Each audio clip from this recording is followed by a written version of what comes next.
So, hi, it's the second time I'm come here at CHAKACON, and it was 3 years ago, and it became bigger and bigger, and it's really nice to be there. Today I'm going to speak about Windows Authenticode, the code signing protection implemented by Microsoft a few years ago. So, who am I? My name is Paul, and I work for a really small company in Europa, located in France and in Luxembourg. And I mainly deal with malware analysis and Windows internal, this kind of stuff. So I'm located in Luxembourg.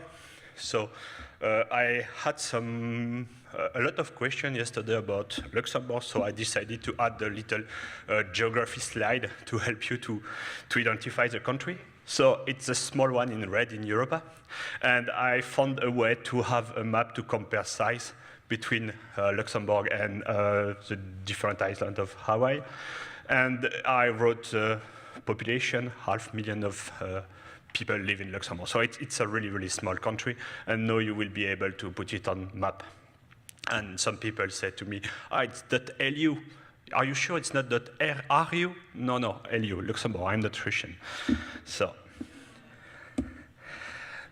I'm going to talk about Authenticode, what it is. I think everybody here knows what is Authenticode, but I'm going to quickly explain. It's the code signing mechanism created by Microsoft, and it's basically based on certificate. And it supports, as every certificate, expiration date, revocation list, etc., etc.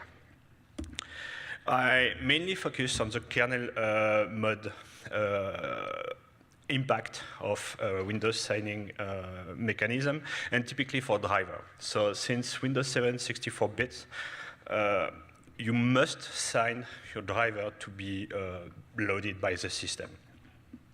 For user mode, it's not so strict.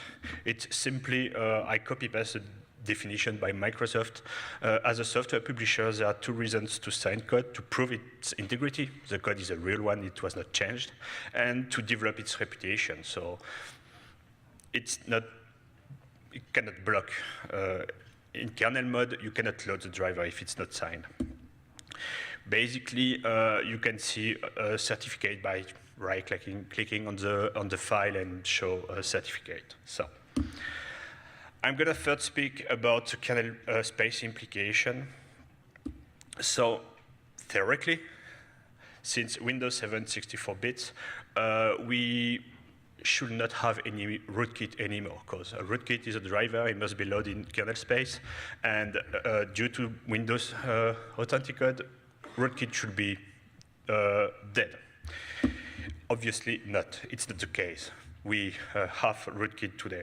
So the question is, how did they do to be able to load this driver? We can identify two methods. The first one I call low-cost method, and some more advanced techniques. The first one is, in fact, on Windows system, if you are developers and driver developers, you must be able to test your code without signing it during the developing period. So to be able to do that, Microsoft implement a test signing mode, a test mode, and you can switch your system in test mode to be able to test your driver without asking for a certificate, extra. If you switch in test mode by bcd edit command, you have this text at the bottom right of your desktop that say, be careful, you are in test mode. So it's not really discrete. If attackers switch in test mode to be able to load driver, all the user will see this text, and it's not really efficient. One way that can be used by attacker to don't show this message is simply to patch the WinLogon code in memory and simply in just one test, and the winlogon.exe process will not display this message. But the test mode is enabled. Even if you don't have the message, the test mode is enabled, and it's not really the most efficient way.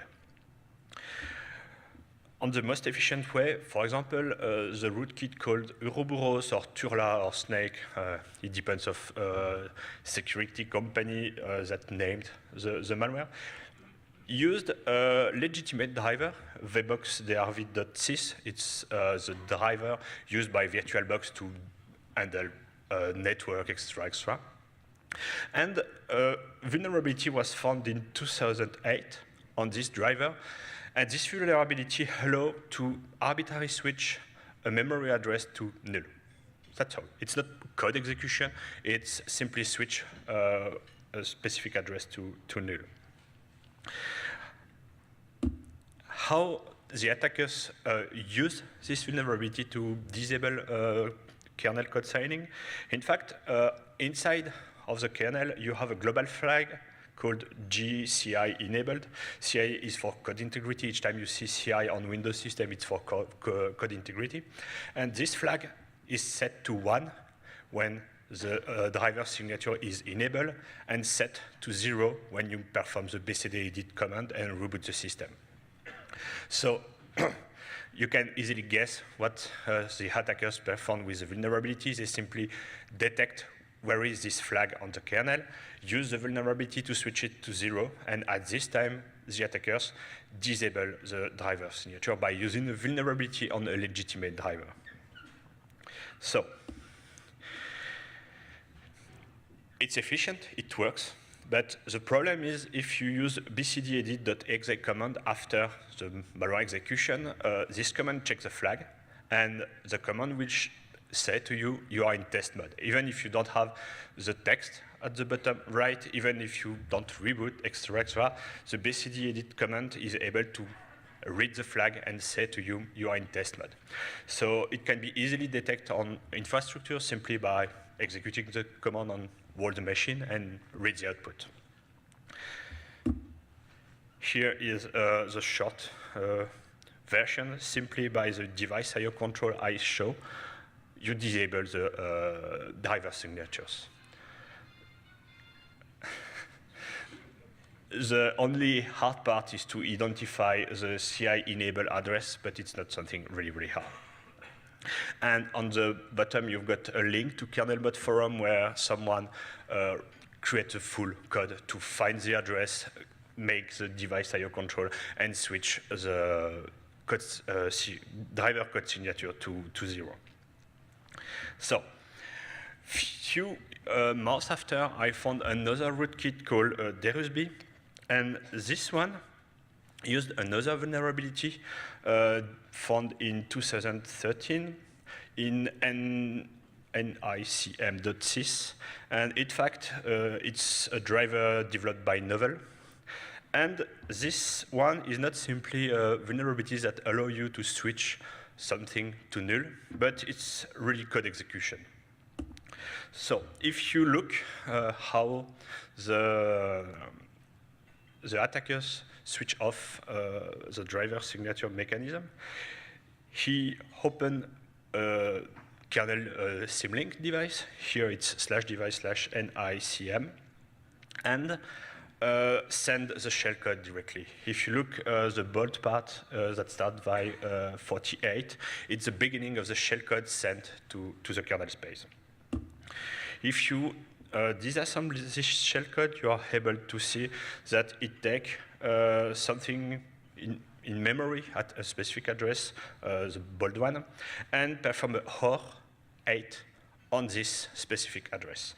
So this address, if you look on WinDBG, you can see that this address is part of ci.dll. So this address is part of the code integrity DLL used by the kernel. So we can easily guess this shellcode is used to disable the code integrity, but I was wondering why. Before I got 6, after I got E. Why? Why is this specific address, and how it uses this specific address? So let's check on ci.dll and look what happened at this specific address. I had some good help from Joe, and in fact, if you look at the source code, I copy-paste from his blog. You can see at the beginning a variable CI options that are equal to 6. I put in bold. And if we are in testing mode, this local variable CI options is OR by 8, as we see on the shellcode, and switch to E.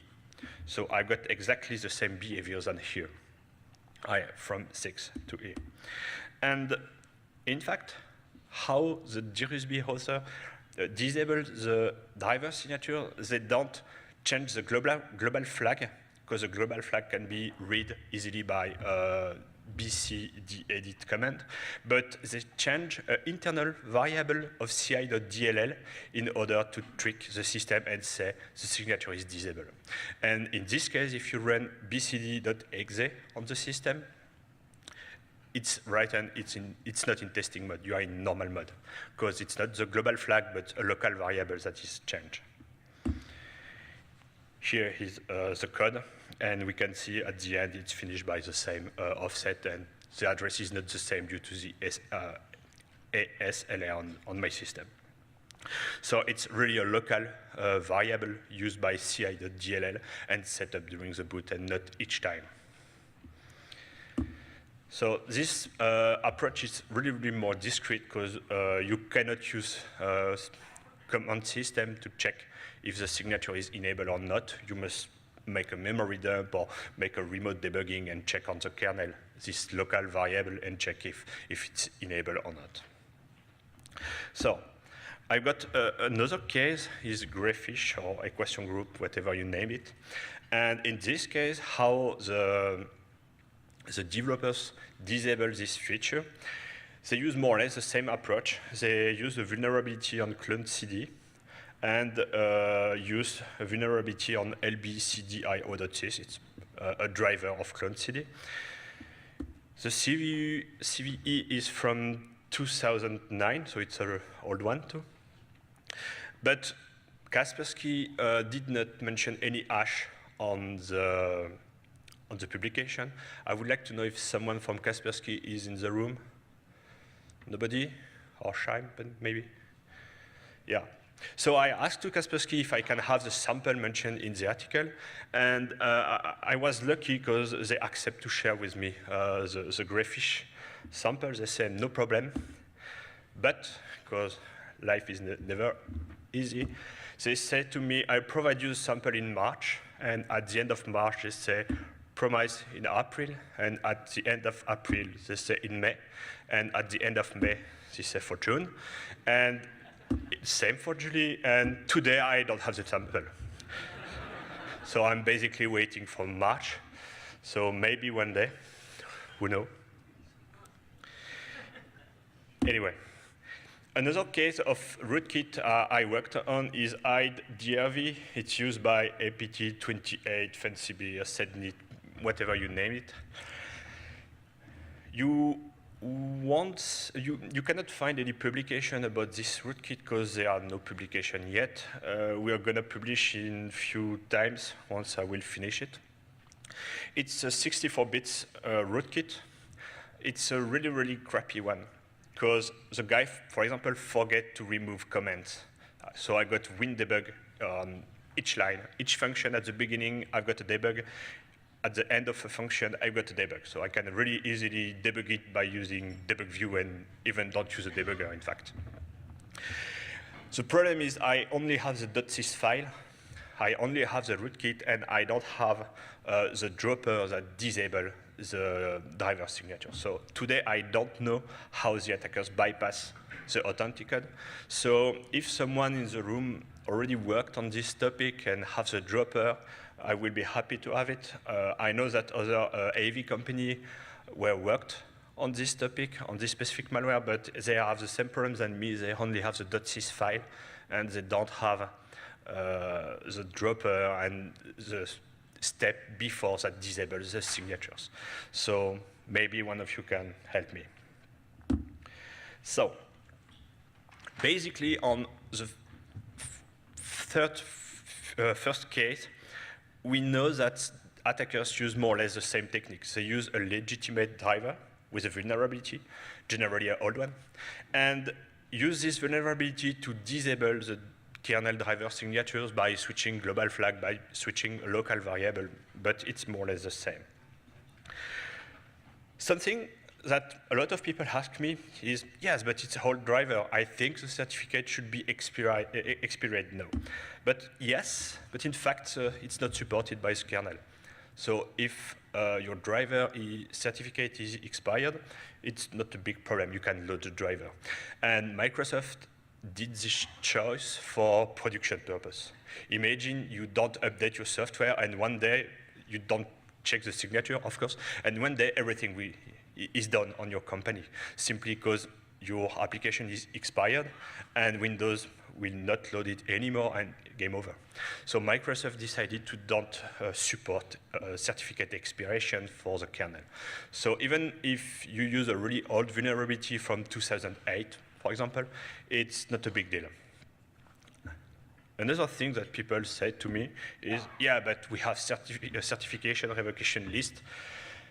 The first thing is, who really care about CRL? Generally, it's not implemented on company and nobody uses it.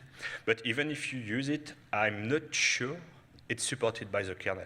I did some tests, and in fact, it seems to doesn't work, or it's a specific revocation list that I don't have access, or I don't know why it is, or it's not documented.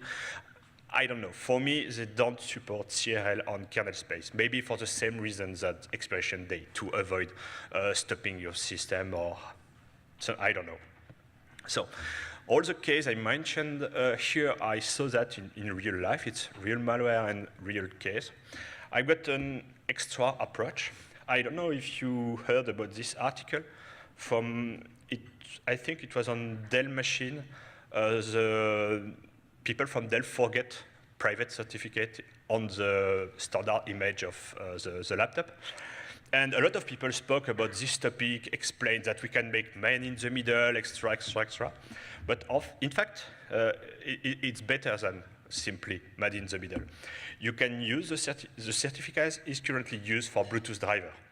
You have the private certificate, so you are able to sign your own driver with this legitimate certificate, and this driver will be loaded by Windows without any problem.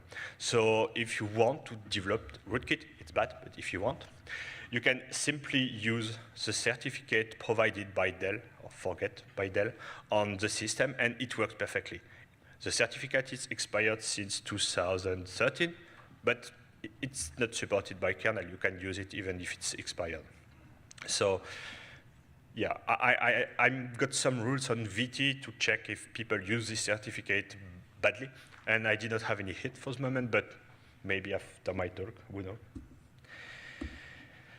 So yeah, this thing can be perfectly used, and we often saw certificate leaks on Lenovo, on Dell, whatever, and this certificate can be used for man in the middle, yeah, of course, but they can be used by malware developer to sign their own code, bad code.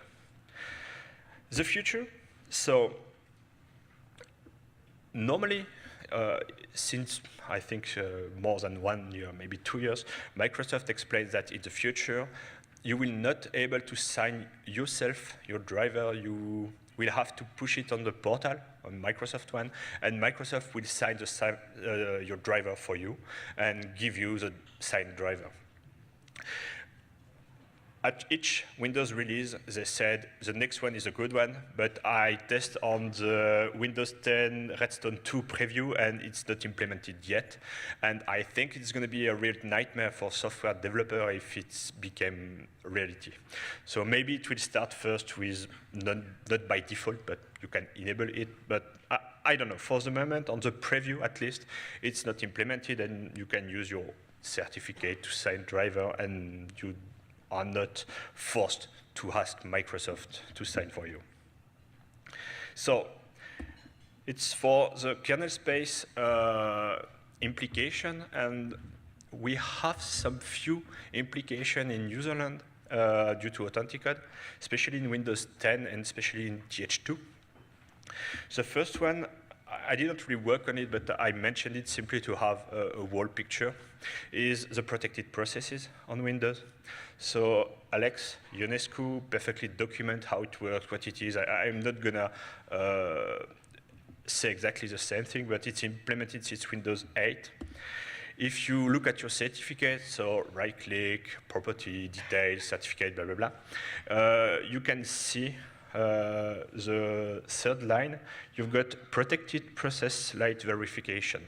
So if the binary is signed by a Microsoft certificate with specific behavior, when this one will be executed, it will be executed in protected mode.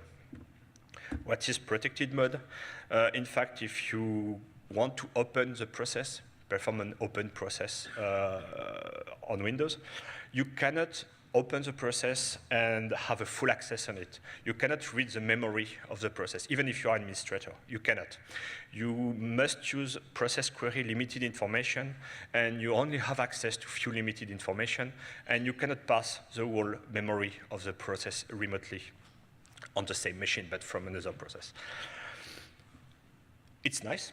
I think it was developed due to DRM reason and stuff like that. But it's only for Windows binary with Windows certificate. You cannot create your own protected process. It's not possible. So it's not really useful in our case.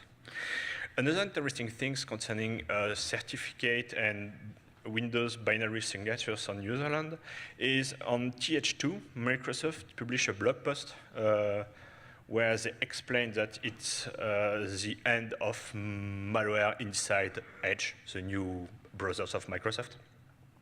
So they explain that on the latest Windows 10 update, they had feature to enforce loading unauthorized DLL into Edge. So how it works? Just before how it works, I got a tweet exchange with Ionescu that is fun. On my publication, I wrote it's undocumented, and Ionescu screwed me because it's on winnt.h, so it's documented. So yeah, if you estimate that winnt.h is documentation, it's not undocumented, it's really documented. If you estimate that winnt.h is not a documentation, it's undocumented. So you can make your choice. So today, since TH2, when you create a process, you've got a structure that defines several process mitigation policy. And one of these policy is binary signature something. Signature policy here. And if you look this substructure, you have some flags that explain the name is very clear, Microsoft sign only, store sign only, mitigation, and reserved flag, we don't know. So how it works, if this flag are set during process creation due to the signatures, you cannot, when the process use load library and ask for kernel to have a section, extra, in fact, code integrity is performed on the DLL you want to load, and if this DLL is not signed by Microsoft, the load library will fail. So if you use common injection by using load library and your DLL, and you inject your DLL inside the process, it doesn't work on Edge since TH2. It will fail. The purpose, I think, is more to protect against toolbars. A lot of toolbars on browsers use load library to load malicious DLL, and in this case, it doesn't work anymore. The DLL must be signed by Microsoft to be loaded. So, is it bulletproof? So, yes and no. So yes, it protects you from bad load library. You cannot do load library, but if you make shellcode injection and you don't use load library, to be clear, it works. You can inject a shellcode inside of Edge and execute it. It works. The protection is only performed on load library and load library X, etc., but not for shellcode injection, typically. So on our GitHub, you can download the source of a small tool that allow you to test. You can say, I want to inject with load library, I want to inject a shellcode, and so which process is protected or not. For example, calc.exe on Windows 10 TH2 use this feature, and you cannot inject DLL into your calculator. It doesn't work anymore, except if the DLL is signed. So here is the main modification and the main impact due to Authenticode on Windows kernel, on Windows userland. For kernel space, today we have rootkit, so it's not so efficient, and you can find, due to our publication, a lot of guys that push on GitHub the code to disable code signatures without any reboot, without any message, etc., to load driver. And for userland, the protected process are really fun. Typically, it could be really useful for point-of-sale malware. Generally, point-of-sale malware pass the memory of every process and check for track2. If tomorrow we are able to create protected process, not Microsoft one, but our own protected process, maybe we will be able to protect against this kind of malware, except if they switch to kernel, because the protected process is only a protection between two processes and on userland area. But if the open process like is performed from the kernel, you're not protected anymore. And for the edge protection, I think it's more for toolbar, as I mentioned, and it's not really against real malware. It's only for this kind of marketing stuff. So, if you have questions, feel free. If you want to provide me a awkward silence, you can do so, or wake up your neighbor by applauding.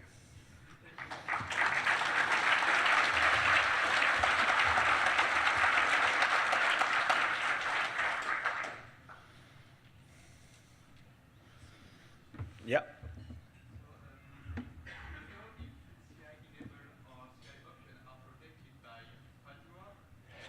No, PatchGuard, just for information, is on Windows kernel, on modern system, if you modify sensitive part of the kernel, you will have a blue screen.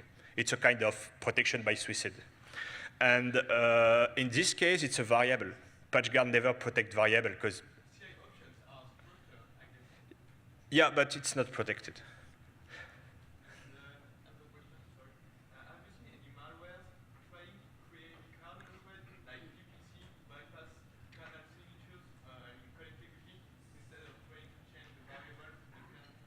No, since I think it's 4 or 5 years, I only saw this 4 sample with these techniques. Or maybe the IDRV one used that, but I don't have samples, so I cannot say. Yeah, I saw a second hand on the left. You change your mind? Okay. Ask and answer. Okay, so have a nice break.